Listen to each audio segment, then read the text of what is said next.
All right, Mr. DJ's back and still outsourcing Billboard's Hot 100, July 25th, 1964, going all the way down to number 72, coming in at number 72 that week, up one notch from 73 the week before. It will not get any higher than 72. A Lost 45 by the Everly Brothers.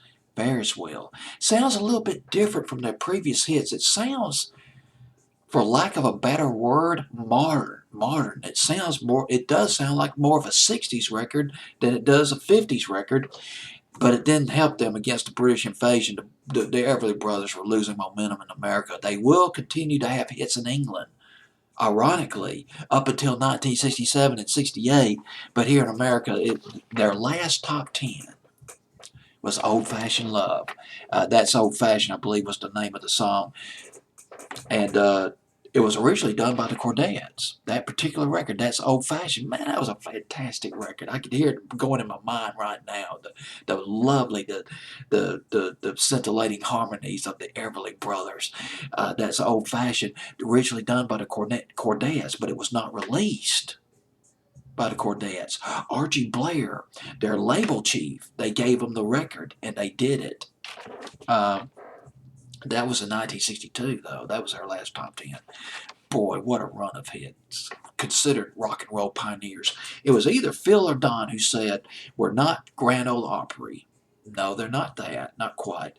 But we're not Perry Como either. We're a skiffle rock and roll band. The Everly Brothers, they signed with the Cadence record label. That's where they got their huge hits. They started out with their run of huge hits, signed by Archie Blair. Archie Blair was not particularly fond of rock and roll. Considered back in the 50s, nobody, hardly anybody over 30 liked rock and roll. It was, to some, it was an abomination. But Archie Blair saw the potential in the Everly Brothers. He saw how much money rock and roll was making. And boy, I tell you what, money gets things done. Money wields a big stick. It will change your mind if you're making a lot of money. But anyway, Wake Up Little Susie, Bye Bye Love. Bye Bye Love was turned down by 30 acts. 30 groups, 30 people turned down Bye Bye Love before the Everly Brothers got hold of it.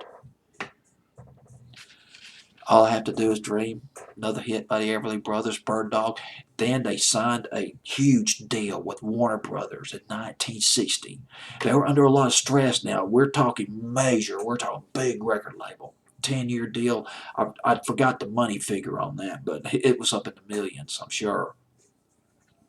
But they hit the ground running, though. Kathy's Clown went to number 1, 1960. Other hit records, Lucille, that kicked some butt. Lucille, that was a good rock and roll, rockabilly record.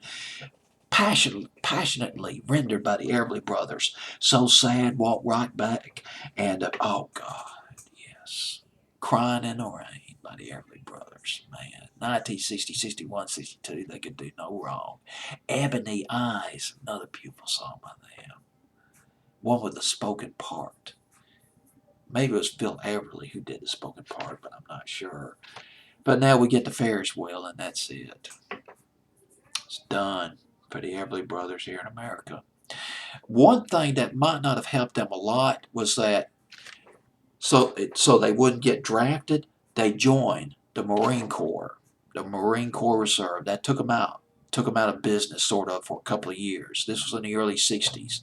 Although they did do an Ed Sullivan appearance in 1962. But this is Ferris Wheel. This is the Everly Brothers from 1964.